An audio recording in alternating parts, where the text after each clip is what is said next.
The story continued by Eliza Michelson. Housekeeper at Blackwater Park. I am asked to state plainly what I know of the progress of Miss Halcombe's illness and of the circumstances under which Lady Glyde left Blackwater Park for London. The reason given for making this demand on me is that my testimony is wanted in the interests of truth.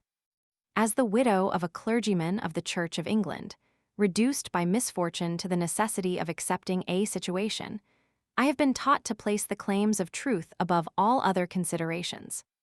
I therefore comply with a request which I might otherwise, through reluctance to connect myself with distressing family affairs, have hesitated to grant. I made no memorandum at the time, and I cannot therefore be sure to a day of the date, but I believe I am correct in stating that Miss Halcombe's serious illness began during the last fortnight or 10 days in June. The breakfast hour was late at Blackwater Park, sometimes as late as 10, never earlier than 9:30. On the morning to which I am now referring, Miss Halcombe, who was usually the first to come down, did not make her appearance at the table. After the family had waited a quarter of an hour, the upper housemaid was sent to see after her, and came running out of the room dreadfully frightened. I met the servant on the stairs, and went at once to Miss Halcombe to see what was the matter. The poor lady was incapable of telling me. She was walking about her room with a pen in her hand, quite light-headed, in a state of burning fever. Lady Glyde being no longer in Sir Percival's service, I may, without impropriety, mention my former mistress by her name, instead of calling her my lady, was the first to come in from her own bedroom. She was so dreadfully alarmed and distressed that she was quite useless. The Count Fosco and his lady, who came upstairs immediately afterwards, were both most serviceable and kind. Her ladyship assisted me to get Miss Halcombe to her bed. His lordship the Count remained in the sitting-room, and having sent for my medicine chest, made a mixture for Miss Halcombe and a cooling lotion to be applied to her head, so as to lose no time before the doctor came. We applied the lotion, but we could not get her to take the mixture. Sir Percival undertook to send for the doctor.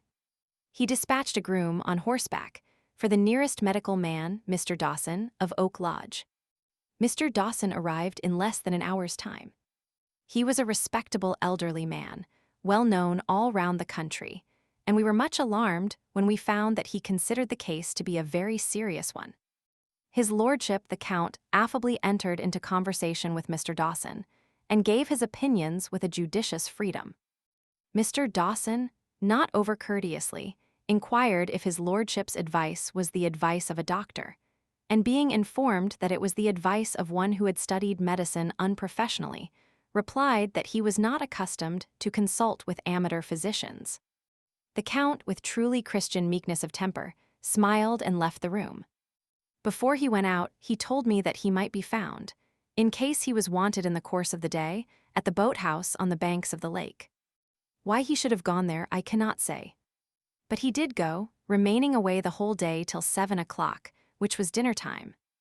Perhaps he wished to set the example of keeping the house as quiet as possible. It was entirely in his character to do so. He was a most considerate nobleman. Miss Halcombe passed a very bad night, the fever coming and going, and getting worse towards the morning instead of better.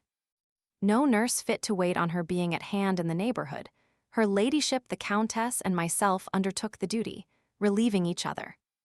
Lady Glyde, most unwisely, insisted on sitting up with us. She was much too nervous and too delicate in health to bear the anxiety of Miss Halcombe's illness calmly. She only did herself harm, without being of the least real assistance. A more gentle and affectionate lady never lived, but she cried, and she was frightened, two weaknesses which made her entirely unfit to be present in a sick room. Sir Percival and the Count came in the morning to make their inquiries. Sir Percival, from distress, I presume, at his lady's affliction and at Miss Halcombe's illness, appeared much confused and unsettled in his mind. His lordship testified, on the contrary, a becoming composure and interest. He had his straw hat in one hand and his book in the other, and he mentioned to Sir Percival in my hearing that he would go out again and study at the lake. "Let us keep the house quiet," he said. "Let us not smoke indoors, my friend, now Miss Halcombe is ill. You go your way, and I will go mine." When I study, I like to be alone. Good morning, Mrs. Michelson. Sir Percival was not civil enough. Perhaps I ought in justice to say, not composed enough, to take leave of me with the same polite attention. The only person in the house, indeed, who treated me, at that time or at any other, on the footing of a lady in distressed circumstances, was the Count. He had the manners of a true nobleman. He was considerate towards everyone. Even the young person, Fanny by name, who attended on Lady Glyde, was not beneath his notice. When she was sent away by Sir Percival, his lordship, showing me his sweet little birds at the time, was most kindly anxious to know what had become of her, where she was to go the day she left Blackwater Park, and so on. It is in such little delicate attentions that the advantages of aristocratic birth always show themselves. I make no apology for introducing these particulars. They are brought forward in justice to his lordship, whose character, I have reason to know, is viewed rather harshly in certain quarters. A nobleman who can respect a lady in distressed circumstances, and can take a fatherly interest in the fortunes of an humble servant girl, shows principles and feelings of too high an order to be lightly called in question. I advance no opinions, I offer facts only. My endeavor through life is to judge not that I be not judged. One of my beloved husband's finest sermons was on that text. I read it constantly, in my own copy of the edition printed by subscription, in the first days of my widowhood, and at every fresh perusal I derive an increase of spiritual benefit and edification. There was no improvement in Miss Halcombe, and the second night was even worse than the first. Mr. Dawson was constant in his attendance. The practical duties of nursing were still divided between the Countess and myself, Lady Glyde persisting in sitting up with us, though we both entreated her to take some rest. "My place is by Marian's bedside," was her only answer. "Whether I am ill or well, nothing will induce me to lose sight of her." Towards midday, I went downstairs to attend to some of my regular duties. An hour afterwards, on my way back to the sick room, I saw the Count, who had gone out again early, for the third time, entering the hall, to all appearance in the highest good spirits. Sir Percival, at the same moment, put his head out of the library door, and addressed his noble friend, with extreme eagerness, in these words: "Have you found her?" His lordship's large face became dimpled all over with placid smiles, but he made no reply in words. At the same time, Sir Percival turned his head, observed that I was approaching the stairs, and looked at me in the most rudely angry manner possible. "Come in here and tell me about it," he said to the Count. "Whenever there are women in a house, they're always sure to be going up or downstairs." "My dear Percival," observed his lordship kindly, "Mrs. Michelson has duties. Pray recognize her admirable performance of them as sincerely as I do. How is the sufferer, Mrs. Michelson?" "No better, my lord, I regret to say." "Sad, most sad," remarked the Count. "You look fatigued, Mrs. Michelson." "It is certainly time you and my wife had some help in nursing. I think I may be the means of offering you that help. Circumstances have happened which will oblige Madame Fosco to travel to London either tomorrow or the day after. She will go away in the morning and return at night, and she will bring back with her, to relieve you, a nurse of excellent conduct and capacity who is now disengaged. The woman is known to my wife as a person to be trusted. Before she comes here, say nothing about her, if you please, to the doctor, because he will look with an evil eye on any nurse of my providing. When she appears in this house, she will speak for herself, and Mr. Dawson will be obliged to acknowledge that there is no excuse for not employing her. Lady Glyde will say the same. Pray present my best respects and sympathies to Lady Glyde." I expressed my grateful acknowledgments for his lordship's kind consideration. Sir Percival cut them short by calling to his noble friend, using, I regret to say, a profane expression, to come into the library and not to keep him waiting there any longer. I proceeded upstairs. We are poor erring creatures, and however well established a woman's principles, maybe she cannot always keep on her guard against the temptation to exercise an idle curiosity. I am ashamed to say that an idle curiosity, on this occasion, got the better of my principles, and made me unduly inquisitive about the question which Sir Percival had addressed to his noble friend at the library door. Who was the Count expected to find in the course of his studious morning rambles at Blackwater Park? A woman, it was to be presumed, from the terms of Sir Percival's inquiry. I did not suspect the Count of any impropriety. I knew his moral character too well. The only question I asked myself was, had he found her? To resume. The night passed as usual, without producing any change for the better in Miss Halcombe. The next day she seemed to improve a little. The day after that her ladyship, the Countess, without mentioning the object of her journey to anyone in my hearing, proceeded by the morning train to London, her noble husband, with his customary attention, accompanying her to the station. I was now left in sole charge of Miss Halcombe, with every apparent chance, in consequence of her sister's resolution not to leave the bedside, of having Lady Glyde herself to nurse next. The only circumstance of any importance that happened in the course of the day was the occurrence of another unpleasant meeting between the doctor and the Count.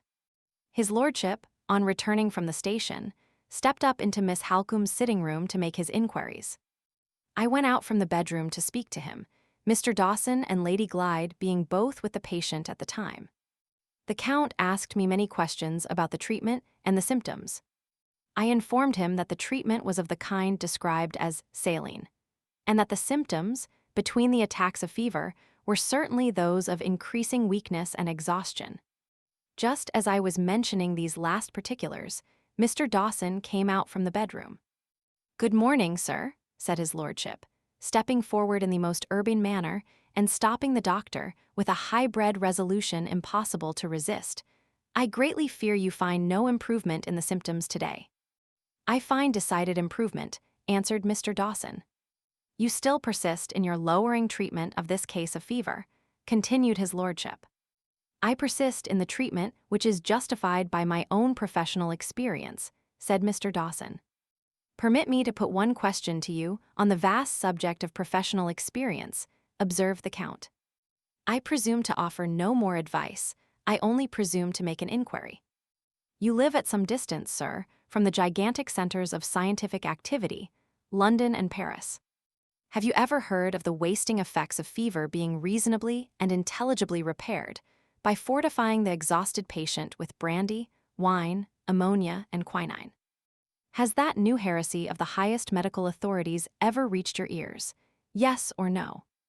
When a professional man puts that question to me, I shall be glad to answer him," said the doctor, opening the door to go out. "You are not a professional man, and I beg to decline answering you." Buffeted in this inexcusably uncivil way on one cheek, the Count, like a practical Christian, immediately turned the other and said, in the sweetest manner, "Good morning, Mr. Dawson." If my late beloved husband had been so fortunate as to know his lordship, how highly he and the Count would have esteemed each other. Her ladyship, the Countess, returned by the last train that night, and brought with her the nurse from London. I was instructed that this person's name was Mrs. Rubel. Her personal appearance, and her imperfect English when she spoke, informed me that she was a foreigner. I have always cultivated a feeling of humane indulgence for foreigners. They do not possess our blessings and advantages, and they are, for the most part, brought up in the blind errors of popery. It has also always been my precept and practice, as it was my dear husband's precept and practice before me, see Sermon 29. In the collection by the late Rev. Samuel Michelson, 1000a, to do as I would be done by. On both these accounts, I will not say that Mrs. Rubel struck me as being a small, wiry, sly person of 50 or thereabouts, with a dark brown or Creole complexion and watchful light gray eyes. Nor will I mention, for the reasons just alleged, that I thought her dress, though it was of the plainest black silk, inappropriately costly in texture and unnecessarily refined in trimming and finish, for a person in her position in life. I should not like these things to be said of me, and therefore it is my duty not to say them of Mrs. Rubel. I will merely mention that her manners were, not perhaps unpleasantly reserved, but only remarkably quiet and retiring, that she looked about her a great deal, and said very little, which might have arisen quite as much from her own modesty as from distrust of her position at Blackwater Park, and that she declined to partake of supper, which was curious perhaps, but surely not suspicious, although I myself politely invited her to that meal in my own room. At the Count's particular suggestion, so like his lordship's forgiving kindness, it was arranged that Mrs. Rubel should not enter on her duties until she had been seen and approved by the doctor the next morning. I sat up that night. Lady Glyde appeared to be very unwilling that the new nurse should be employed to attend on Miss Halcombe. Such want of liberality towards a foreigner on the part of a lady of her education and refinement surprised me. I ventured to say, "My lady, we must all remember not to be hasty in our judgments on our inferiors, especially when they come from foreign parts." Lady Glyde did not appear to attend to me. She only sighed and kissed Miss Halcombe's hand as it lay on the counterpane. Scarcely a judicious proceeding in a sick room, with a patient whom it was highly desirable not to excite. But poor Lady Glyde knew nothing of nursing, nothing whatever, I am sorry to say. The next morning Mrs. Rubel was sent to the sitting room, to be approved by the doctor on his way through to the bedroom. I left Lady Glyde with Miss Halcombe, who was slumbering at the time, and joined Mrs. Rubel, with the object of kindly preventing her from feeling strange and nervous in consequence of the uncertainty of her situation. She did not appear to see it in that light. She seemed to be quite satisfied beforehand that Mr. Dawson would approve of her, and she sat calmly looking out of window with every appearance of enjoying the country air. Some people might have thought such conduct suggestive of brazen assurance. I beg to say that I more liberally set it down to extraordinary strength of mind. Instead of the doctor coming up to us, I was sent for to see the doctor. I thought this change of affairs rather odd, but Mrs. Rubel did not appear to be affected by it in any way. I left her still calmly looking out of the window, and still silently enjoying the country air. Mr. Dawson was waiting for me by himself in the breakfast room. "About this new nurse, Mrs. Michelson," said the doctor. "Yes, sir. I find that she has been brought here from London by the wife of that fat old foreigner, who is always trying to interfere with me. Mrs. Michelson, the fat old foreigner, is a quack." This was very rude. I was naturally shocked at it. "Are you aware, sir," I said, "that you are talking of a nobleman?" "Pooh! He isn't the first quack with a handle to his name. They're all counts, hang 'em. He would not be a friend of Sir Percival Glyde, sir, if he was not a member of the highest aristocracy, excepting the English aristocracy, of course." "Very well, Mrs. Michelson, call him what you like, and let us get back to the nurse. I have been objecting to her already." "Without having seen her, sir." "Yes, without having seen her. She may be the best nurse in existence, but she is not a nurse of my providing. I have put that objection to Sir Percival as the master of the house. He doesn't support me. He says a nurse of my providing would have been a stranger from London also, and he thinks the woman ought to have a trial, after his wife's aunt has taken the trouble to fetch her from London. There is some justice in that, and I can't decently say no. But I have made it a condition that she is to go at once, if I find reason to complain of her. This proposal being one which I have some right to make, as medical attendant, Sir Percival has consented to it. Now, Mrs. Michelson, I know I can depend on you, and I want you to keep a sharp eye on the nurse for the first day or two, and to see that she gives Miss Halcombe no medicines but mine. This foreign nobleman of yours is dying to try his quack remedies, mesmerism included, on my patient, and a nurse who is brought here by his wife may be a little too willing to help him. You understand? Very well then, we may go upstairs. Is the nurse there? I'll say a word to her before she goes into the sick room." We found Mrs. Rubel still enjoying herself at the window. When I introduced her to Mr. Dawson, neither the doctor's doubtful looks nor the doctor's searching questions appeared to confuse her in the least. She answered him quietly in her broken English, and though he tried hard to puzzle her, she never betrayed the least ignorance, so far, about any part of her duties. This was doubtless the result of strength of mind, as I said before, and not of brazen assurance by any means. We all went into the bedroom. Mrs. Rubel looked very attentively at the patient, curtsied to Lady Glyde, set one or two little things right in the room, and sat down quietly in a corner to wait until she was wanted. Her ladyship seemed startled and annoyed by the appearance of the strange nurse. No one said anything, for fear of rousing Miss Halcombe, who was still slumbering except the doctor, who whispered a question about the night. I softly answered, much as usual, and then Mr. Dawson went out. Lady Glyde followed him, I suppose to speak about Mrs. Rubel. For my own part, I had made up my mind already that this quiet foreign person would keep her situation. She had all her wits about her, and she certainly understood her business. So far, I could hardly have done much better by the bedside myself. Remembering Mr. Dawson's caution to me, I subjected Mrs. Rubel to a severe scrutiny, at certain intervals, for the next 3 or 4 days. Over and over again entered the room softly and suddenly, but I never found her out in any suspicious action. Lady Glyde, who watched her as attentively as I did, discovered nothing either. I never detected a sign of the medicine bottles being tampered with. I never saw Mrs. Rubel say a word to the Count, or the Count to her. She managed Miss Halcombe with unquestionable care and discretion. The poor lady wavered backwards and forwards between a sort of sleepy exhaustion, which was half faintness and half slumbering, and attacks of fever which brought with them more or less of wandering in her mind. Mrs. Rubel never disturbed her in the first case, and never startled her in the second, by appearing too suddenly at the bedside in the character of a stranger.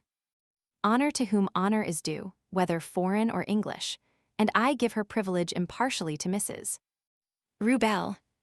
She was remarkably uncommunicative about herself, and she was too quietly independent of all advice from experienced persons who understood the duties of a sick room. But with these drawbacks, she was a good nurse, and she never gave either Lady Glyde or Mr. Dawson the shadow of a reason for complaining of her. The next circumstance of importance that occurred in the house was the temporary absence of the Count, occasioned by business which took him to London. He went away, I think, on the morning of the 4th day after the arrival of Mrs. Rubel, and at parting he spoke to Lady Glyde very seriously, in my presence, on the subject of Miss Halcombe. "Trust Mr. Dawson," he said, "for a few days more if you please. But if there is not some change for the better in that time, send for advice from London, which this mule of a doctor must accept in spite of himself. Offend Mr. Dawson, and save Miss Halcombe. I say this seriously, on my word of honor and from the bottom of my heart." His lordship spoke with extreme feeling and kindness. But poor Lady Glyde's nerves were so completely broken down that she seemed quite frightened at him. She trembled from head to foot, and allowed him to take his leave without uttering a word on her side. She turned to me when he had gone and said, "Oh, Mrs. Michelson, I am heartbroken about my sister, and I have no friend to advise me. Do you think Mr. Dawson is wrong? He told me himself this morning that there was no fear, and no need to send for another doctor." "With all respect to Mr. Dawson," I answered, "in your ladyship's place I should remember the Count's advice." Lady Glyde turned away from me suddenly, with an appearance of despair, for which I was quite unable to account. "His advice," she said to herself. "God help us, his advice." The Count was away from Blackwater Park, as nearly as I remember, a week. Sir Percival seemed to feel the loss of his lordship in various ways, and appeared also, I thought, much depressed and altered by the sickness and sorrow in the house. Occasionally he was so very restless that I could not help noticing it, coming and going, and wandering here and there and everywhere in the grounds. His inquiries about Miss Halcombe and about his lady, whose failing health seemed to cause him sincere anxiety, were most attentive. I think his heart was much softened. If some kind clerical friend, some such friend as he might have found in my late excellent husband, had been near him at this time, cheering moral progress might have been made with Sir Percival. I seldom find myself mistaken on a point of this sort, having had experience to guide me in my happy married days. Her ladyship the Countess, who was now the only company for Sir Percival downstairs, rather neglected him, as I considered, or, perhaps, it might have been that he neglected her. A stranger might almost have supposed that they were bent. Now they were left together alone, on actually avoiding one another. This, of course, could not be. But it did so happen, nevertheless, that the Countess made her dinner at luncheon time, and that she always came upstairs towards evening, although Mrs. Rubel had taken the nursing duties entirely off her hands. Sir Percival dined by himself, and William, the man out of livery, made the remark, in my hearing, that his master had put himself on half rations of food and on a double allowance of drink. I attach no importance to such an insolent observation as this on the part of a servant. I reprobated it at the time, and I wish to be understood as reprobating it once more on this occasion. In the course of the next few days, Miss Halcombe did certainly seem to all of us to be mending a little. Our faith in Mr. Dawson revived. He appeared to be very confident about the case, and he assured Lady Glyde, when she spoke to him on the subject, that he would himself propose to send for a physician the moment he felt so much as the shadow of a doubt crossing his own mind. The only person among us who did not appear to be relieved by these words was the Countess. She said to me privately that she could not feel easy about Miss Halcombe on Mr. Dawson's authority, and that she should wait anxiously for her husband's opinion on his return. That return, his letters informed her, would take place in 3 days' time. The Count and Countess corresponded regularly every morning during his lordship's absence. They were in that respect, as in all others, a pattern to married people. On the evening of the 3rd day, I noticed a change in Miss Halcombe, which caused me serious apprehension. Mrs. Rubel noticed it too. We said nothing on the subject to Lady Glyde, who was then lying asleep, completely overpowered by exhaustion, on the sofa in the sitting-room. Mr. Dawson did not pay his evening visit till later than usual. As soon as he set eyes on his patient, I saw his face alter.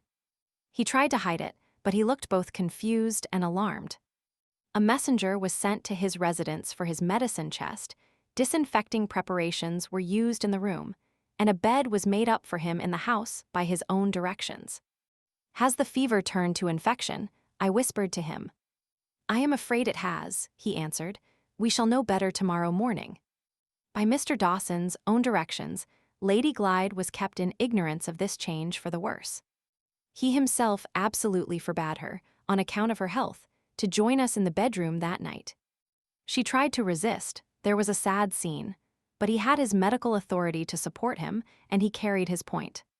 The next morning, one of the men servants was sent to London at 11 o'clock, with a letter to a physician in town, and with orders to bring the new doctor back with him by the earliest possible train. Half an hour after the messenger had gone, the Count returned to Blackwater Park. The Countess, on her own responsibility, immediately brought him in to see the patient. There was no impropriety that I could discover in her taking this course. His lordship was a married man, he was old enough to be Miss Halcombe's father, and he saw her in the presence of a female relative, Lady Glyde's aunt. Mr. Dawson nevertheless protested against his presence in the room, but I could plainly remark the doctor was too much alarmed to make any serious resistance on this occasion. The poor suffering lady was past knowing anyone about her. She seemed to take her friends for enemies. When the Count approached her bedside, her eyes, which had been wandering incessantly round and round the room before, settled on his face with a dreadful stare of terror, which I shall remember to my dying day. The Count sat down by her, felt her pulse and her temples, looked at her very attentively, and then turned round upon the doctor with such an expression of indignation and contempt in his face, that the words failed on Mr. Dawson's lips, and he stood for a moment, pale with anger and alarm, pale and perfectly speechless. His lordship looked next at me. When did the change happen? He asked. I told him the time. Has Lady Glyde been in the room since? I replied that she had not. The doctor had absolutely forbidden her to come into the room on the evening before, and had repeated the order again in the morning. Have you and Mrs. Rubel been made aware of the full extent of the mischief? Was his next question. We were aware, I answered, that the malady was considered infectious. He stopped me before I could add anything more. It is typhus fever, he said. In the minute that passed, while these questions and answers were going on, Mr. Dawson recovered himself and addressed the Count with his customary firmness. "It is not typhus fever," he remarked sharply. "I protest against this intrusion, sir. No one has a right to put questions here but me. I have done my duty to the best of my ability." The Count interrupted him, not by words, but only by pointing to the bed. Mr. Dawson seemed to feel that silent contradiction to his assertion of his own ability, and to grow only the more angry under it. "I say I have done my duty," he reiterated. "A physician has been sent for from London. I will consult on the nature of the fever with him, and with no one else. I insist on your leaving the room." "I entered this room, sir, in the sacred interests of humanity," said the Count. "And in the same interests, if the coming of the physician is delayed, I will enter it again. I warn you once more that the fever has turned to typhus, and that your treatment is responsible for this lamentable change. If that unhappy lady dies, I will give my testimony in a court of justice that your ignorance and obstinacy have been the cause of her death." Before Mr. Dawson could answer, before the Count could leave us, the door was opened from the sitting room, and we saw Lady Glyde on the threshold. "I must and will come in," she said, with extraordinary firmness. Instead of stopping her, the Count moved into the sitting room and made way for her to go in. On all other occasions, he was the last man in the world to forget anything. But in the surprise of the moment, he apparently forgot the danger of infection from typhus and the urgent necessity of forcing Lady Glyde to take proper care of herself. To my astonishment, Mr. Dawson showed more presence of mind. He stopped her ladyship at the first step she took towards the bedside. "I am sincerely sorry, I am sincerely grieved," he said. "The fever may, I fear, be infectious. Until I am certain that it is not, I entreat you to keep out of the room." She struggled for a moment, then suddenly dropped her arms and sank forward. She had fainted. The Countess and I took her from the doctor and carried her into her own room. The Count preceded us and waited in the passage till I came out and told him that we had recovered her from the swoon.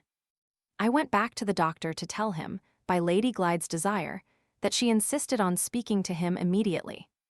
He withdrew at once to quiet her ladyship's agitation and to assure her of the physician's arrival in the course of a few hours. Those hours passed very slowly. Sir Percival and the Count were together downstairs, and sent up from time to make their inquiries. At last, between 5 and 6 o'clock, to our great relief, the physician came. He was a younger man than Mr. Dawson, very serious and very decided. What he thought of the previous treatment I cannot say, but it struck me as curious that he put many more questions to myself and to Mrs. Rubel than he put to the doctor, and that he did not appear to listen with much interest to what Mr. Dawson said while he was examining Mr. Dawson's patient. I began to suspect, from what I observed in this way, that the Count had been right about the illness all the way through, and I was naturally confirmed in that idea when Mr. Dawson, after some little delay, asked the one important question which the London doctor had been sent for to set at rest. "What is your opinion of the fever?" he inquired. "Typhus," replied the physician. "Typhus fever beyond all doubt." That quiet foreign person, Mrs. Rubel, crossed her thin brown hands in front of her and looked at me with a very significant smile. The Count himself could hardly have appeared more gratified if he had been present in the room and had heard the confirmation of his own opinion. After giving us some useful directions about the management of the patient and mentioning that he would come again in 5 days' time, the physician withdrew to consult in private with Mr. Dawson. He would offer no opinion on Miss Halcombe's chances of recovery. He said it was impossible at that stage of the illness to pronounce one way or the other. The 5 days passed anxiously. Countess Fosco and myself took it by turns to relieve Mrs.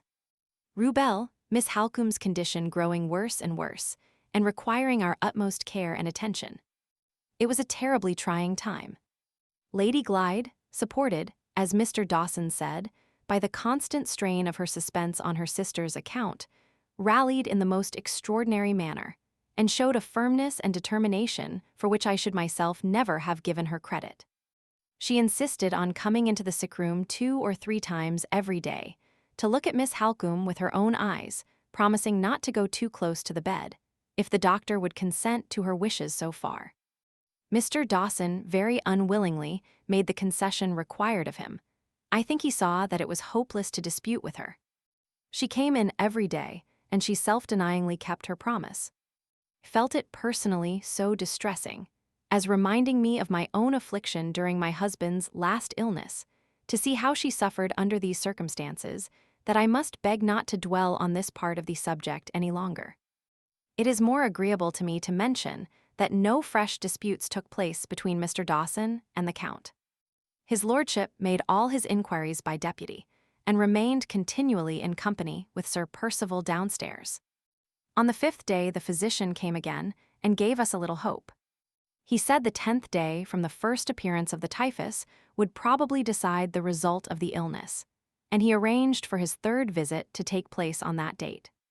The interval passed as before, except that the Count went to London again one morning and returned at night. On the 10th day, it pleased a merciful Providence to relieve our household from all further anxiety and alarm. The physician positively assured us that Miss Halcombe was out of danger. She wants no doctor now, all she requires is careful watching and nursing for some time to come, and that I see she has. Those were his own words. That evening, I read my husband's touching sermon on recovery from sickness, with more happiness and advantage, in a spiritual point of view, than I ever remember to have derived from it before. The effect of the good news on poor Lady Glyde was, I grieve to say, quite overpowering. She was too weak to bear the violent reaction, and in another day or two she sank into a state of debility and depression which obliged her to keep her room. Rest and quiet, and change of air afterwards, were the best remedies which Mr. Dawson could suggest for her benefit. It was fortunate that matters were no worse, for, on the very day after she took to her room, the Count and the doctor had another disagreement, and this time the dispute between them was of so serious a nature that Mr. Dawson left the house. I was not present at the time, but I understood that the subject of dispute was the amount of nourishment which it was necessary to give to assist Miss Halcombe's convalescence after the exhaustion of the fever. Mr. Dawson, now that his patient was safe, was less inclined than ever to submit to unprofessional interference, and the Count, I cannot imagine why, lost all the self-control which he had so judiciously preserved on former occasions, and taunted the doctor, over and over again, with his mistake about the fever when it changed to typhus. The unfortunate affair ended in Mr. Dawson's appealing to Sir Percival, and threatening, now that he could leave without absolute danger to Miss Halcombe, to withdraw from his attendance at Blackwater Park if the Count's interference was not peremptorily suppressed from that moment. Sir Percival's reply, though not designedly uncivil, had only resulted in making matters worse, and Mr. Dawson had thereupon withdrawn from the house in a state of extreme indignation at Count Fosco's usage of him, and had sent in his bill the next morning. We were now, therefore, left without the attendance of a medical man. Although there was no actual necessity for another doctor, nursing and watching being, as the physician had observed, all that Miss Halcombe required, I should still, if my authority had been consulted, have obtained professional assistance from some other quarter, for form's sake. The matter did not seem to strike Sir Percival in that light. He said it would be time enough to send for another doctor if Miss Halcombe showed any signs of a relapse. In the meanwhile, we had the Count to consult in any minor difficulty, and we need not unnecessarily disturb our patient in her present weak and nervous condition by the presence of a stranger at her bedside. There was much that was reasonable, no doubt, in these considerations, but they left me a little anxious nevertheless. Nor was I quite satisfied in my own mind of the propriety of our concealing the doctor's absence, as we did from Lady Glyde. It was a merciful deception, I admit, for she was in no state to bear any fresh anxieties. But still it was a deception, and, as such, to a person of my principles, at best a doubtful proceeding. A second perplexing circumstance which happened on the same day, and which took me completely by surprise, added greatly to the sense of uneasiness that was now weighing on my mind. I was sent for to see Sir Percival in the library. The Count, who was with him when I went in, immediately rose and left us alone together. Sir Percival civilly asked me to take a seat, and then, to my great astonishment, addressed me in these terms. "I want to speak to you, Mrs. Michelson, about a matter which I decided on some time ago, and which I should have mentioned before, but for the sickness and trouble in the house. In plain words, I have reasons for wishing to break up my establishment immediately at this place, leaving you in charge, of course, as usual. As soon as Lady Glyde and Miss Halcombe can travel, they must both have change of air. My friends, Count Fosco and the Countess, will leave us before that time to live in the neighborhood of London, and I have reasons for not opening the house to any more company, with a view to economizing as carefully as I can. I don't blame you, but my expenses here are a great deal too heavy. In short, I shall sell the horses and get rid of all the servants at once. I never do things by halves, as you know, and I mean to have the house clear of a pack of useless people by this time tomorrow." I listened to him, perfectly aghast with astonishment. "Do you mean, Sir Percival, that I am to dismiss the indoor servants under my charge without the usual month's warning?" I asked. "Certainly I do. We may all be out of the house before another month, and I am not going to leave the servants here in idleness, with no master to wait on. Who is to do the cooking, Sir Percival, while you are still staying here? Margaret Porcher can roast and boil, keep her. What do I want with a cook, if I don't mean to give any dinner parties? The servant you have mentioned is the most unintelligent servant in the house, Sir Percival. Keep her, I tell you, and have a woman in from the village to do the cleaning and go away again. My weekly expenses must, and shall be lowered immediately. I don't send for you to make objections, Mrs. Michelson, I send for you to carry out my plans of economy. Dismiss the whole lazy pack of indoor servants tomorrow, except Porcher. She is as strong as a horse, and will make her work like a horse. You will excuse me for reminding you, Sir Percival, that if the servants go tomorrow, they must have a month's wages in lieu of a month's warning. Let them. A month's wages saves a month's waste and gluttony in the servants' hall." This last remark conveyed an aspersion of the most offensive kind on my management. I had too much self-respect to defend myself under so gross an imputation. Christian consideration for the helpless position of Miss Halcombe and Lady Glyde, and for the serious inconvenience which my sudden absence might inflict on them, alone prevented me from resigning my situation on the spot. I rose immediately. It would have lowered me in my own estimation to have permitted the interview to continue a moment longer. After that last remark, Sir Percival, I have nothing more to say. Your directions shall be attended to.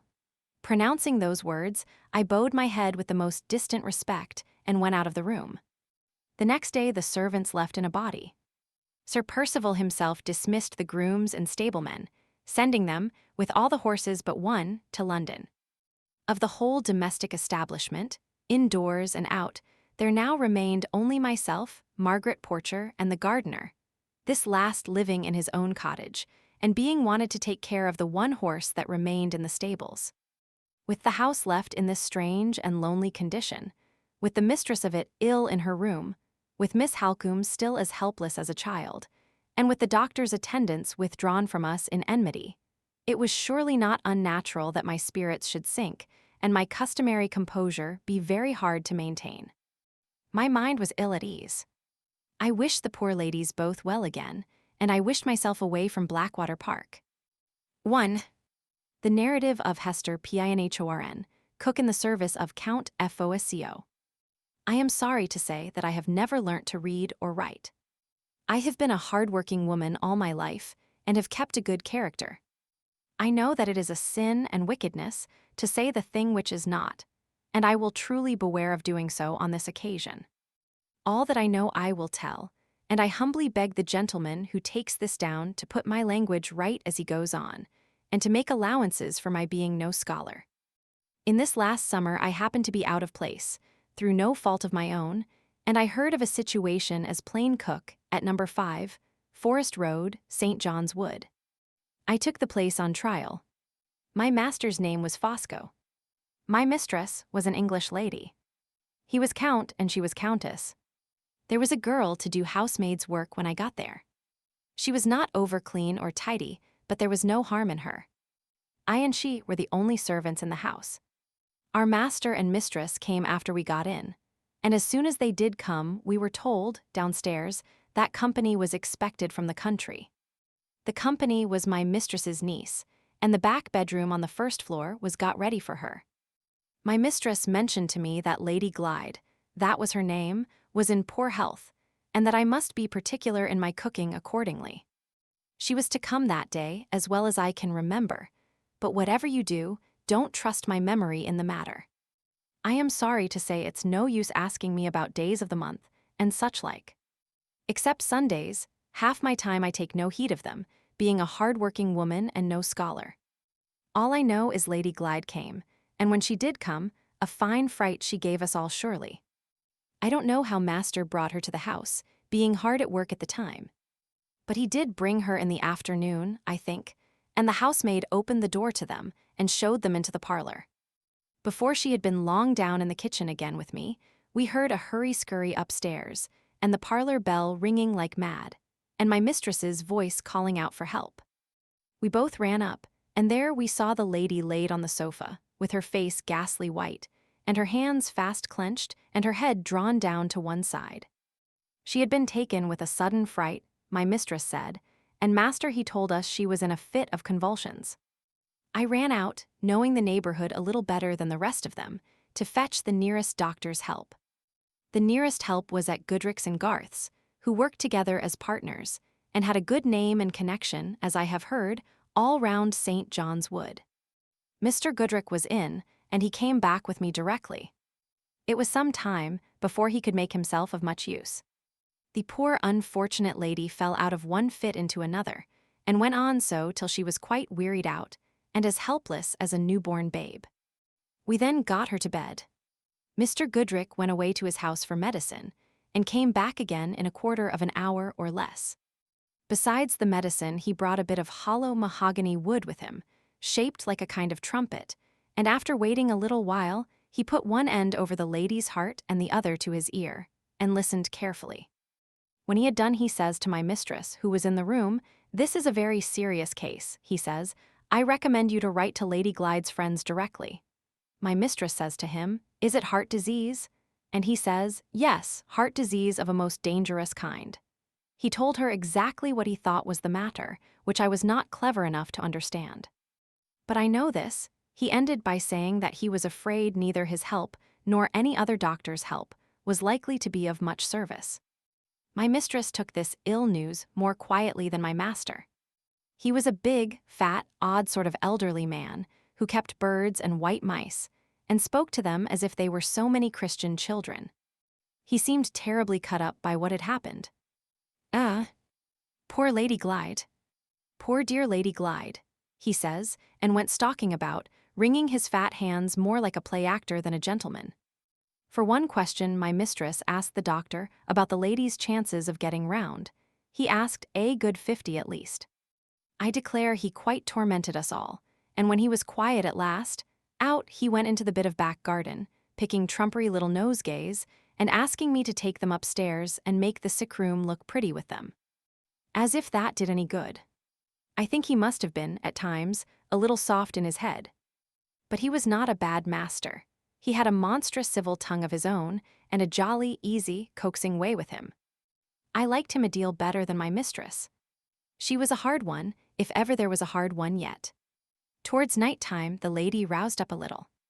She had been so wearied out before that, by the convulsions, that she never stirred hand or foot or spoke a word to anybody. She moved in the bed now, and stared about her at the room and us in it. She must have been a nice-looking lady when well, with light hair and blue eyes and all that. Her rest was troubled at night, at least so I heard from my mistress, who sat up alone with her.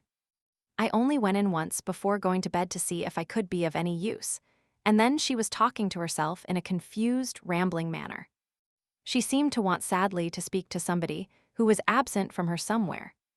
I couldn't catch the name the first time, and the second time Master knocked at the door, with his regular mouthful of questions, and another of his trumpery nosegays. When I went in early the next morning, the lady was clean worn out again, and lay in a kind of faint sleep. Mr. Goodrick brought his partner, Mr. Garth, with him to advise. They said she must not be disturbed out of her rest on any account. They asked my mistress many questions, at the other end of the room, about what the lady's health had been in past times, and who had attended her, and whether she had ever suffered much and long together under distress of mind. I remember my mistress said yes to that last question. And Mr. Goodrick looked at Mr. Garth and shook his head, and Mr. Garth looked at Mr. Goodrick and shook his head. They seemed to think that the distress might have something to do with the mischief at the lady's heart. She was but a frail thing to look at, poor creature. Very little strength at any time, I should say, very little strength. Later on the same morning, when she woke, the lady took a sudden turn, and got seemingly a great deal better. I was not let in again to see her, no more was the housemaid, for the reason that she was not to be disturbed by strangers. What I heard of her being better was through my master. He was in wonderful good spirits about the change, and looked in at the kitchen window from the garden, with his great big curly-brimmed white hat on, to go out. "Good Mrs. Cook," says he, "Lady Glyde is better. My mind is more easy than it was, and I am going out to stretch my big legs with a sunny little summer walk. Shall I order for you? Shall I mark it for you, Mrs. Cook? What are you making there?" "A nice tart for dinner. Much crust, if you please, much crisp crust, my dear, that melts and crumbles delicious in the mouth." That was his way. He was past 60 and fond of pastry. Just think of that. The doctor came again in the forenoon and saw for himself that Lady Glyde had woke up better.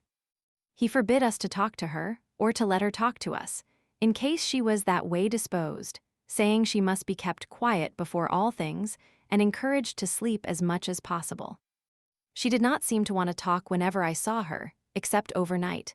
When I couldn't make out what she was saying, she seemed too much worn down. Mr. Goodrick was not nearly in such good spirits about her as master. He said nothing when he came downstairs, except that he would call again at 5 o'clock. About that time, which was before master came home again, the bell rang hard from the bedroom, and my mistress ran out into the landing and called to me to go for Mr. Goodrick and tell him the lady had fainted. I got on my bonnet and shawl when, as good luck would have it, the doctor himself came to the house for his promised visit. I let him in and went upstairs along with him. Lady Glyde was just as usual, says my mistress to him at the door. She was awake and looking about her in a strange, forlorn manner when I heard her give a sort of half-cry, and she fainted in a moment. The doctor went up to the bed and stooped down over the sick lady.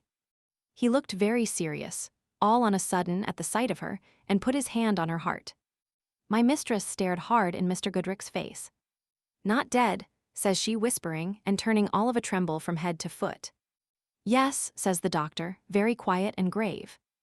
"Dead. I was afraid it would happen suddenly when I examined her heart yesterday." My mistress stepped back from the bedside while he was speaking and trembled again. "Dead," she whispers to herself, "dead so suddenly. Dead so soon. What will the Count say?" Mr. Goodrick advised her to go downstairs and quiet herself a little. "You have been sitting up all night," says he, "and your nerves are shaken. This person," says he, meaning me, "this person will stay in the room till I can send for the necessary assistance." My mistress did as he told her. "I must prepare the Count," she says. "I must carefully prepare the Count." And so she left us, shaking from head to foot, and went out. "Your master is a foreigner," says Mr. Goodrick, when my mistress had left us.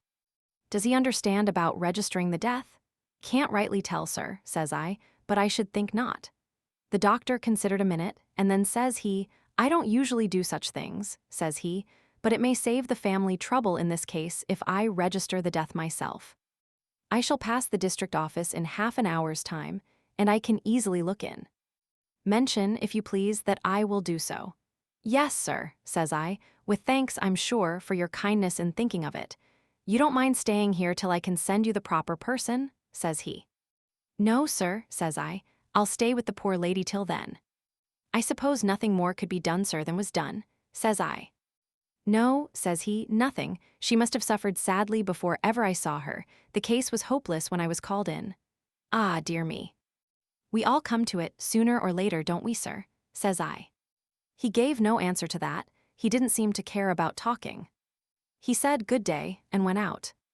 I stopped by the bedside from that time till the time when Mr. Goodrich sent the person in, as he had promised. She was by name Jane Good. I considered her to be a respectable-looking woman. She made no remark, except to say that she understood what was wanted of her, and that she had winded a many of them in her time.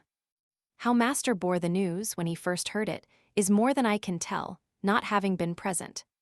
When I did see him, he looked awfully overcome by it, to be sure. He sat quiet in a corner, with his fat hands hanging over his thick knees and his head down and his eyes looking at nothing. He seemed not so much sorry, as scared and dazed-like by what had happened. My mistress managed all that was to be done about the funeral. It must have cost a sight of money, the coffin, in particular, being most beautiful. The dead lady's husband was away, as we heard, in foreign parts. But my mistress, being her aunt, settled it with her friends in the country, Cumberland, I think, that she should be buried there, in the same grave along with her mother. Everything was done handsomely, in respect of the funeral, I say again, and Master went down to attend the burying in the country himself. He looked grand in his deep mourning, with his big solemn face, and his slow walk and his broad hatband, that he did. In conclusion, I have to say, in answer to questions put to me, 1. That neither I nor my fellow servant ever saw my master give Lady Glyde any medicine himself. 2. That he was never, to my knowledge and belief, left alone in the room with Lady Glyde. 3. That I am not able to say what caused the sudden fright, which my mistress informed me had seized the lady on her first coming into the house. The cause was never explained, either to me or to my fellow servant. The above statement has been read over in my presence. I have nothing to add to it or to take away from it. I say, on my oath as a Christian woman, this is the truth. Signed, Hester Pinhorn, her plus mark. 2. The narrative of the doctor. To the registrar of the subdistrict in which the undermentioned death took place. I hereby certify that I attended Lady Glyde, aged 21 last birthday, that I last saw her on Thursday the 25th July 1850, that she died on the same day at No. 5 Forest Road, St. John's Wood, and that the cause of her death was aneurysm. Duration of disease not known. Signed, Alfred Goodrich. Prof. Title 1000 R 100S. Ang, 50 SA. Address, 12 Croydon Gardens, St. John's Wood. 3. The narrative of Jane Joylde. I was the person sent in by Mr. Goodrich to do what was right and needful by the remains of a lady who had died at the house, named in the certificate which precedes this. I found the body in charge of the servant, Hester Pinhorn. I remained with it and prepared it at the proper time for the grave. It was laid in the coffin in my presence, and I afterwards saw the coffin screwed down previous to its removal. When that had been done, and not before, I received what was due to me and left the house. I refer persons who may wish to investigate my character to Mr. Goodrich. He will bear witness that I can be trusted to tell the truth. Signed, Jane Joylde. 4. The narrative of the tombstone. Sacred to the memory of Laura, Lady Glyde, wife of Sir Percival Glyde, Bart. Of Blackwater Park, Hampshire, and daughter of the late Philip Fairley, Esquire, of Limmeridge House, in this parish. Born March 27, 1829. Married December 22, 1849. Died July 25, 1850. 5. The narrative of WLTR, Hartright. Early in the summer of 1850, I and my surviving companions left the wilds and forests of Central America for home. Arrived at the coast, we took ship there for England. The vessel was wrecked in the Gulf of Mexico. I was among the few saved from the sea. It was my third escape from peril of death. Death by disease, death by the Indians, death by drowning, all three had approached me, all three had passed me by. The survivors of the wreck were rescued by an American vessel bound for Liverpool. The ship reached her port on the 13th day of October 1850. We landed late in the afternoon, and I arrived in London the same night. These pages are not the record of my wanderings and my dangers away from home. the motives which led me from my country and my friends to a new world of adventure and peril are known. From that self-imposed exile I came back, as I had hoped, prayed, believed I should come back, a changed man. In the waters of a new life, I had tempered my nature afresh.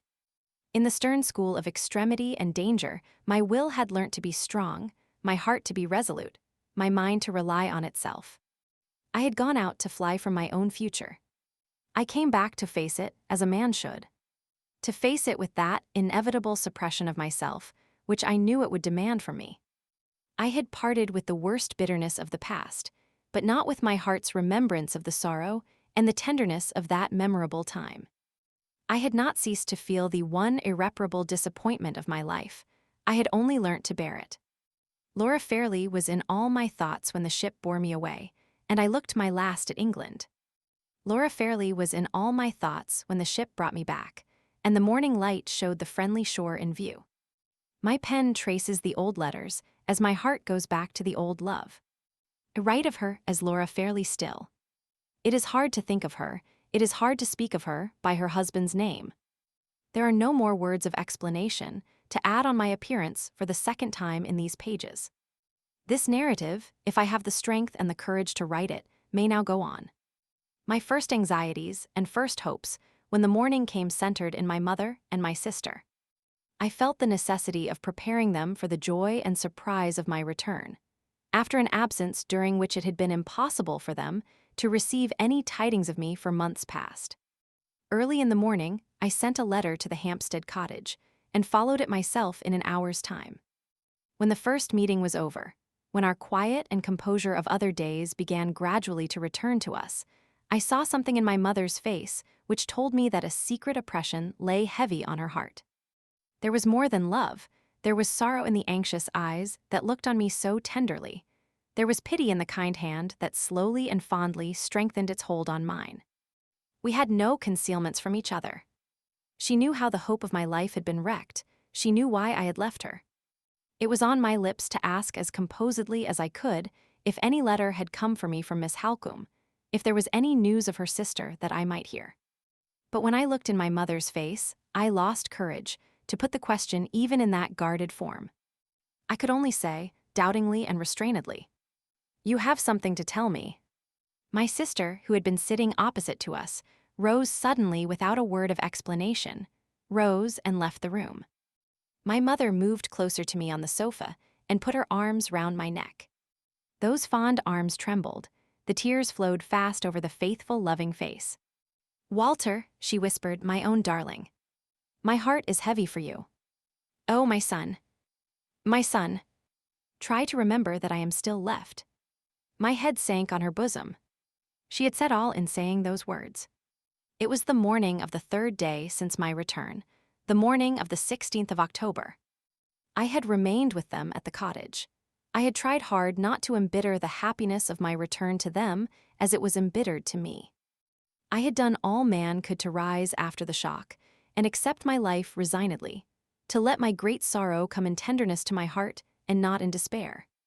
It was useless and hopeless. No tears soothed my aching eyes, no relief came to me from my sister's sympathy or my mother's love. On that third morning, I opened my heart to them. At last, the words passed my lips, which I had longed to speak on the day when my mother told me of her death.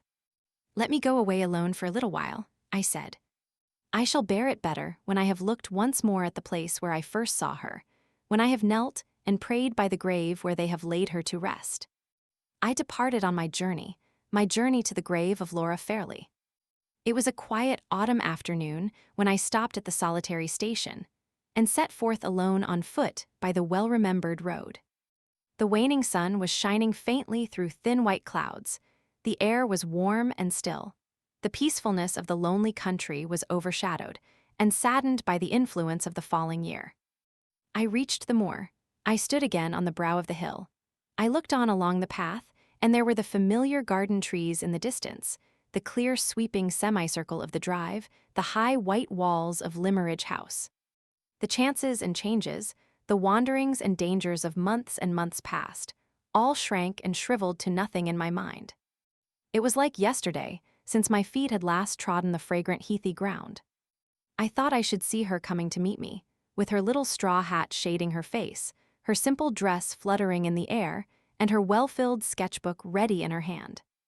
O death, thou hast thy sting. O grave, thou hast thy victory. I turned aside, and there below me in the glen was the lonesome gray church, the porch where I had waited for the coming of the woman in white, the hills encircling the quiet burial ground, the brook bubbling cold over its stony bed. There was the marble cross, fair and white, at the head of the tomb that now rose over mother and daughter alike. I approached the grave. I crossed once more the low stone stile, and bared my head as I touched the sacred ground. Sacred to gentleness and goodness, sacred to reverence and grief. I stopped before the pedestal from which the cross rose. On one side of it, on the side nearest to me, the newly cut inscription met my eyes, the hard, clear, cruel black letters which told the story of her life and death. I tried to read them. I did read as far as the name. Sacred to the memory of Laura, the kind blue eyes dim with tears, the fair head drooping wearily, the innocent parting words which implored me to leave her. Oh, for a happier last memory of her than this. The memory I took away with me, the memory I bring back with me to her grave. A second time, I tried to read the inscription. I saw at the end the date of her death, and above it. Above it there were lines on the marble. There was a name among them which disturbed my thoughts of her. I went round to the other side of the grave, where there was nothing to read, nothing of earthly vileness to force its way between her spirit and mine. I knelt down by the tomb. I laid my head on the broad white stone, and closed my weary eyes on the earth around, on the light above. I let her come back to me. Oh, my love. My love. My heart may speak to you now. It is yesterday again since we parted. Yesterday, since your dear hand lay in mine. Yesterday, since my eyes looked their last on you. My love. My love. Time had flowed on, and silence had fallen like thick night over its course. The first sound that came after the heavenly peace rustled faintly like a passing breath of air over the grass of the burial ground. I heard it nearing me slowly, until it came changed to my ear, came like footsteps moving onward, then stopped. I looked up. The sunset was near at hand. The clouds had parted, the slanting light fell mellow over the hills. The last of the day was cold and clear and still in the quiet valley of the dead. Beyond me, in the burial ground, standing together in the cold clearness of the lower light, I saw two women. They were looking towards the tomb, looking towards me. Two. They came a little on and stopped again. Their veils were down and hid their faces from me. When they stopped, one of them raised her veil. In the still evening light, I saw the face of Marian Halcombe. Changed as if years had passed over it. The eyes large and wild, and looking at me with a strange terror in them. The face worn and wasted piteously.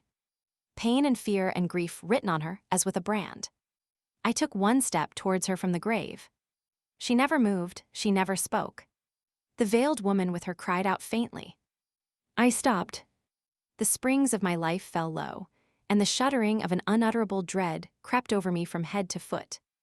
The woman with the veiled face moved away from her companion and came towards me slowly. Left by herself, standing by herself, Marian Halcombe spoke. It was the voice that I remembered, the voice not changed, like the frightened eyes and the wasted face. My dream, I heard her say those words softly in the awful silence. She sank on her knees and raised her clasped hands to heaven. Father, strengthen him. Father, help him in his hour of need. The woman came on, slowly and silently came on. I looked at her, and at none other from that moment. The voice that was praying for me faltered and sank low, then rose on a sudden and called affrightedly, called despairingly to me to come away. But the veiled woman had possession of me, body and soul. She stopped on one side of the grave. We stood face to face with the tombstone between us. She was close to the inscription on the side of the pedestal. Her gown touched the black letters. The voice came nearer, and rose more passionately still. Hide your face. Don't look at her. Oh, for God's sake, spare him. The woman lifted her veil. Sacred to the memory of Laura, Lady Glyde. Laura, Lady Glyde, was standing by the inscription and was looking at me over the grave. I open a new page. I advance my narrative by 1 week. The history of the interval, which I thus pass over, must remain unrecorded. My heart turns faint, my mind sinks in darkness and confusion when I think of it. This must not be, if I who write am to guide, as I ought, you who read. This must not be, if the clue that leads through the windings of the story is to remain from end to end untangled in my hands. A life suddenly changed, its whole purpose created afresh, its hopes and fears, its struggles, its interests, and its sacrifices all turned at once and forever into a new direction. This is the prospect which now opens before me, like the burst of view from a mountain's top. I left my narrative in the quiet shadow of Limmeridge Church. I resume it, 1 week later, in the stir and turmoil of a London street. The street is in a populous and a poor neighborhood. The ground floor of one of the houses in it is occupied by a small newsvendor's shop, and the first floor and the second are let as furnished lodgings of the humblest kind. I have taken those 2 floors in an assumed name. On the upper floor I live, with a room to work in, a room to sleep in. On the lower floor, under the same assumed name, 2 women live who are described as my sisters. I get my bread by drawing and engraving on wood for the cheap periodicals. My sisters are supposed to help me by taking in a little needlework. Our poor place of abode, our humble calling, our assumed relationship, and our assumed name are all used alike as a means of hiding us in the house forest of London. We are numbered no longer with the people whose lives are open and known. I am an obscure, unnoticed man, without patron or friend to help me. Marian Halcombe is nothing now but my eldest sister, who provides for our household wants by the toil of her own hands. We too, in the estimation of others, are at once the dupes and the agents of a daring imposture.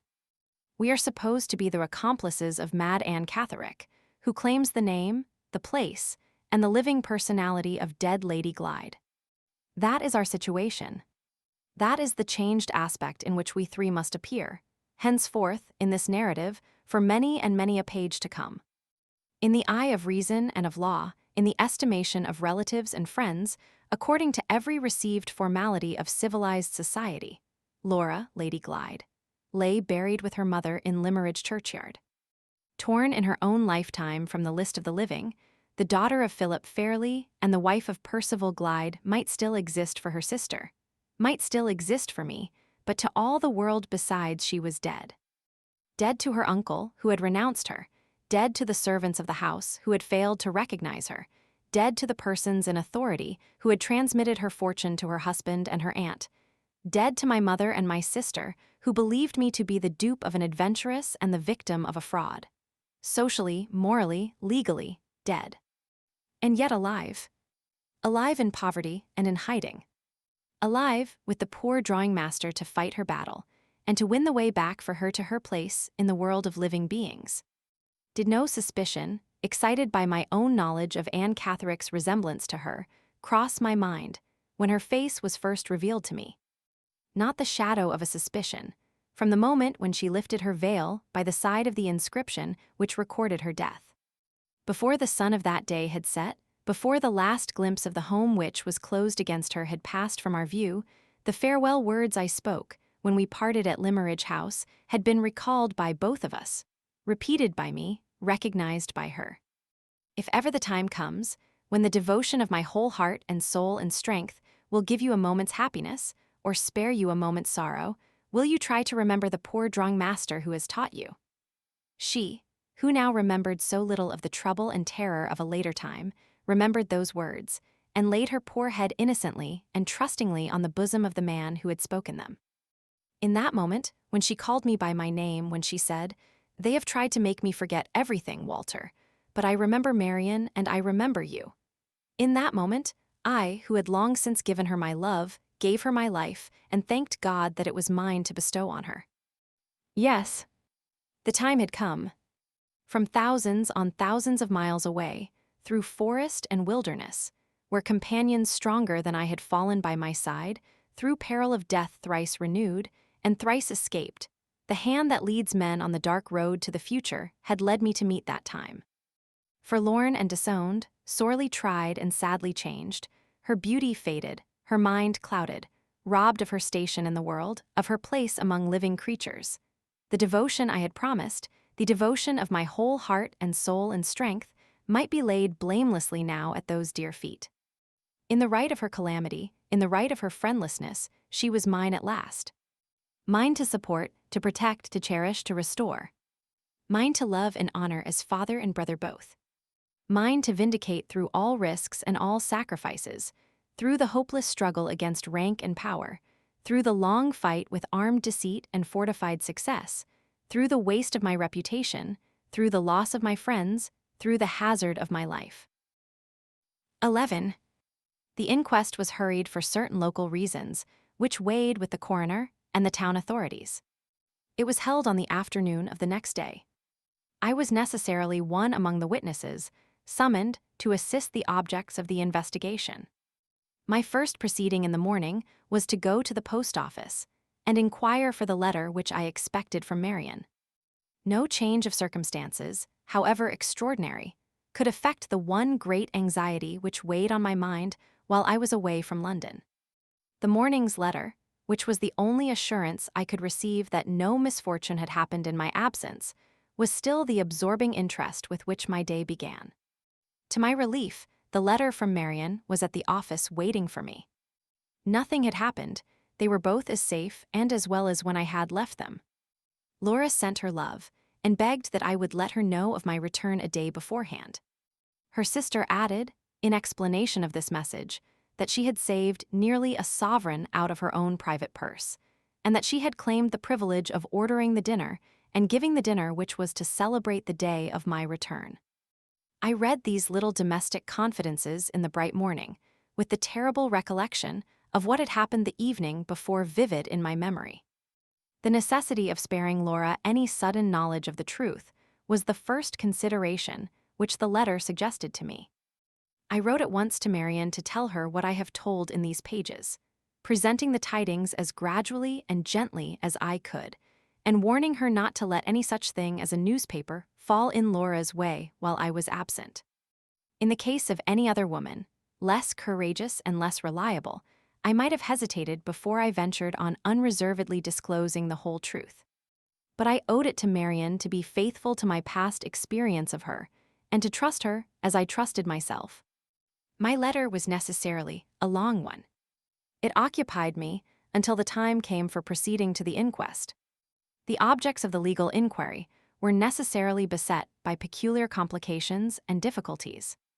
Besides the investigation into the manner in which the deceased had met his death, there were serious questions to be settled relating to the cause of the fire, to the abstraction of the keys, and to the presence of a stranger in the vestry at the time when the flames broke out. Even the identification of the dead man had not yet been accomplished. The helpless condition of the servant had made the police distrustful of his asserted recognition of his master. They had sent to Knowlesbury overnight to secure the attendance of witnesses who were well acquainted with the personal appearance of Sir Percival Glyde, and they had communicated, the first thing in the morning, with Blackwater Park. These precautions enabled the coroner and jury to settle the question of identity, and to confirm the correctness of the servant's assertion, the evidence offered by competent witnesses, and by the discovery of certain facts, being subsequently strengthened by an examination of the dead man's watch. The crest and the name of Sir Percival Glyde were engraved inside it. The next inquiries related to the fire. The servant and I, and the boy who had heard the light struck in the vestry, were the first witnesses called. The boy gave his evidence clearly enough, but the servant's mind had not yet recovered the shock inflicted on it. He was plainly incapable of assisting the objects of the inquiry, and he was desired to stand down. To my own relief, my examination was not a long one. I had not known the deceased, I had never seen him, I was not aware of his presence at Old Welmingham, and I had not been in the vestry at the finding of the body. All I could prove was that I had stopped at the clerk's cottage to ask my way, that I had heard from him of the loss of the keys, that I had accompanied him to the church to render what help I could, that I had seen the fire, that I had heard some person unknown inside the vestry trying vainly to unlock the door, and that I had done what I could from motives of humanity to save the man. Other witnesses, who had been acquainted with the deceased, were asked if they could explain the mystery of his presumed abstraction of the keys and his presence in the burning room. But the coroner seemed to take it for granted, naturally enough, that I, as a total stranger in the neighborhood and a total stranger to Sir Percival Glyde, could not be in a position to offer any evidence on these 2 points. The course that I was myself bound to take, when my formal examination had closed, seemed clear to me. I did not feel called on to volunteer any statement of my own private convictions. In the first place, because my doing so could serve no practical purpose, now that all proof in support of any surmises of mine was burnt with the burnt register. In the second place, because I could not have intelligibly stated my opinion, my unsupported opinion, without disclosing the whole story of the conspiracy, and producing beyond a doubt the same unsatisfactory effect in the minds of the coroner and the jury, which I had already produced on the mind of Mr. Keel. In these pages, however, and after the time that has now elapsed, no such cautions and restraints as are here described need fetter the free expression of my opinion. I will state briefly, before my pen occupies itself with other events, how my own convictions lead me to account for the abstraction of the keys, for the outbreak of the fire, and for the death of the man. The news of my being free on bail drove Sir Percival, as I believe, to his last resources. The attempted attack on the road was one of those resources, and the suppression of all practical proof of his crime, by destroying the page of the register on which the forgery had been committed, was the other and the surest of the 2. If I could produce no extract from the original book to compare with the certified copy at Knowlesbury, I could produce no positive evidence, and could threaten him with no fatal exposure. All that was necessary to the attainment of his end was that he should get into the vestry unperceived, that he should tear out the page in the register, and that he should leave the vestry again as privately as he had entered it. On this supposition, it is easy to understand why he waited until nightfall before he made the attempt, and why he took advantage of the clerk's absence to possess himself of the keys. Necessity would oblige him to strike a light to find his way to the right register, and common caution would suggest his locking the door on the inside in case of intrusion on the part of any inquisitive stranger, or on my part, if I happened to be in the neighborhood at the time.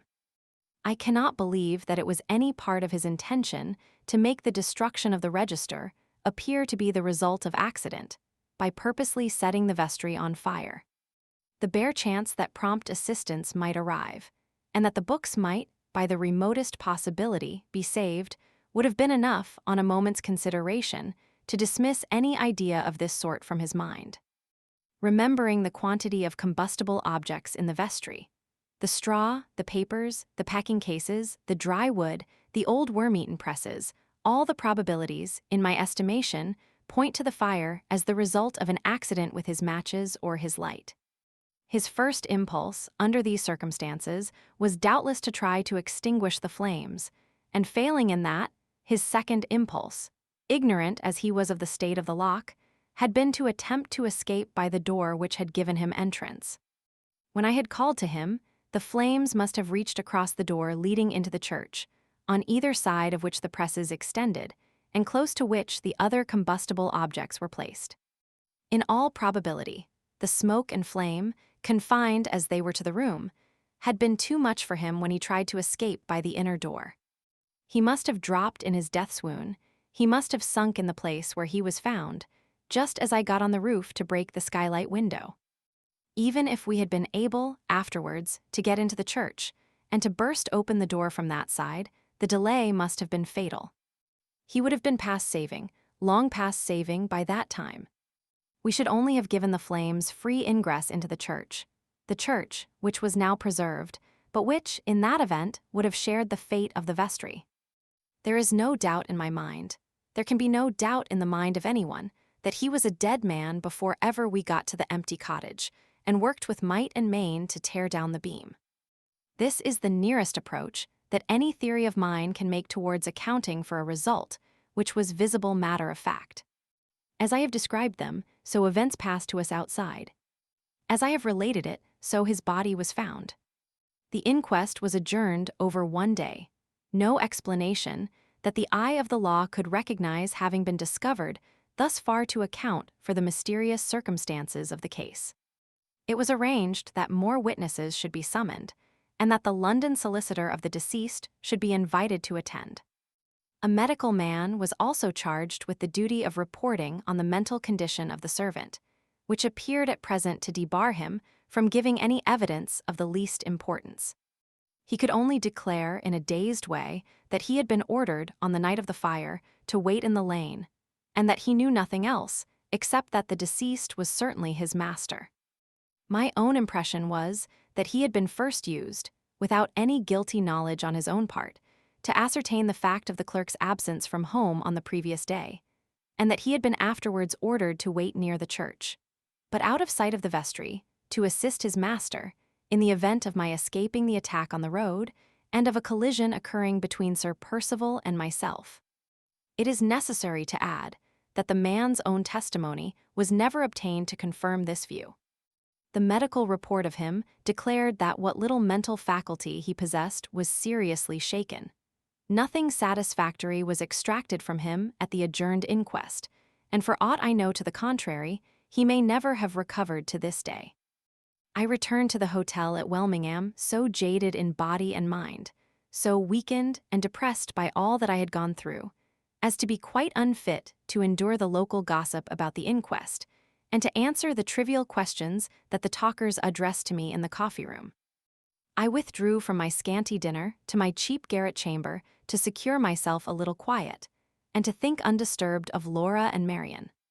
If I had been a richer man, I would have gone back to London, and would have comforted myself with a sight of the two dear faces again that night.